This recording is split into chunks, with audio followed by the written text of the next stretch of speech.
Hello guys, good evening everyone. কেমন আছো তোমরা? আশা করি ভালো আছো। আমিও ভালো আছি। দেখতেই পাচ্ছ, আজ একটু বেরিয়ে পড়েছিলাম ঘুরতে। চলো কোথায় যাওয়া যাক, দেখা যাক।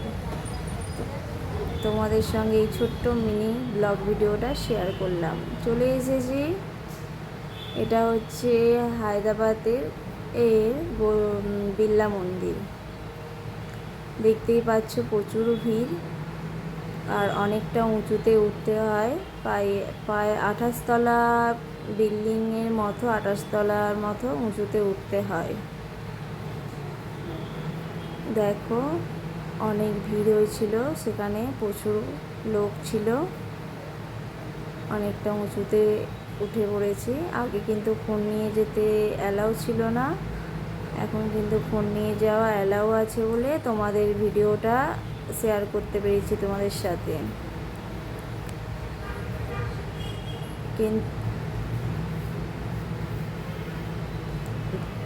এটা হচ্ছে গণেশ মন্দির, দেখতেই পাচ্ছ বন্ধুরা। আরও অন্য অন্য ঠাকুর আছে, তাদেরকে চলো তোমাদের দেখাই। এটা হচ্ছে কি ঠাকুর আমি ঠিক জানি না, কিন্তু যারা যারা জানো তারা একটু কমেন্টে জানিও প্লিজ। এটা হচ্ছে হনুমানজির মন্দির। দেখো বন্ধুরা, আরও ওপরে উঠছি, আসল যে ঠাকুর আছে সেই ঠাকুরটা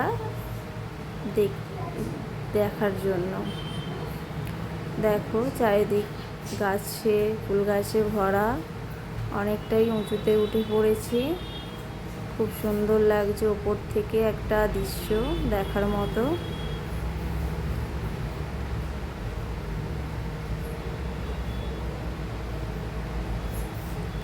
যারা যারা হায়দ্রাবাদে থাকো তারা তো নিশ্চয়ই বিড়লা মন্দির ঘুরেছো, তারা তো জানোই।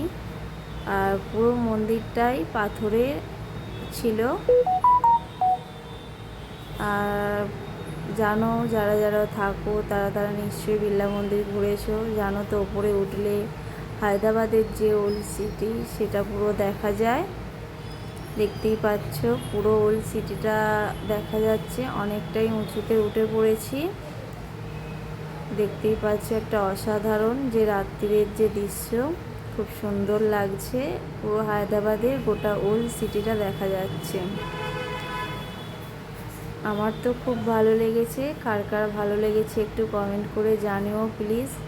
আর সবাইকে বলবো এই ভিডিওটা একটু শেয়ার করে দেওয়ার জন্য। আর এইভাবেই আমার পাশে থাকো, আমাকে ভালোবাসা দাও, আরও আমিও তোমাদের পাশে আছি।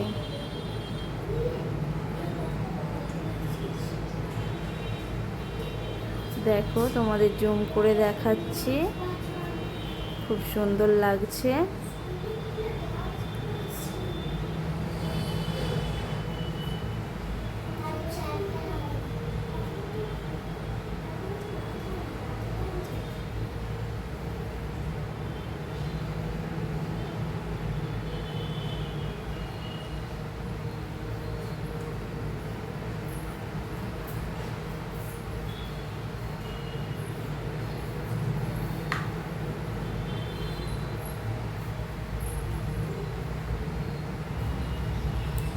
এটা হচ্ছে একটা তাজমহলের মতো, কি নাইস লাগছে। তোমাদের একটু জুম করে দেখাই, দেখো খুব সুন্দর লাগছে।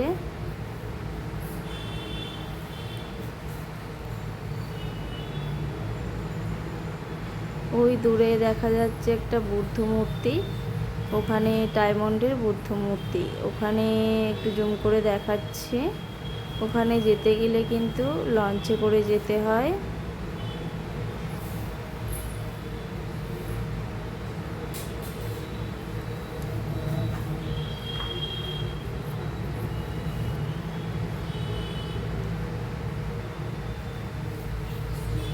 আরও উপরে উঠে পড়েছি, কিন্তু তোমাদেরকে আসল ঠাকুরটা দেখাতে পারলাম না, সেখানে ফোন অফ রাখতে হয়েছিল, তাই দেখাতে পারলাম না। চলো টাটা।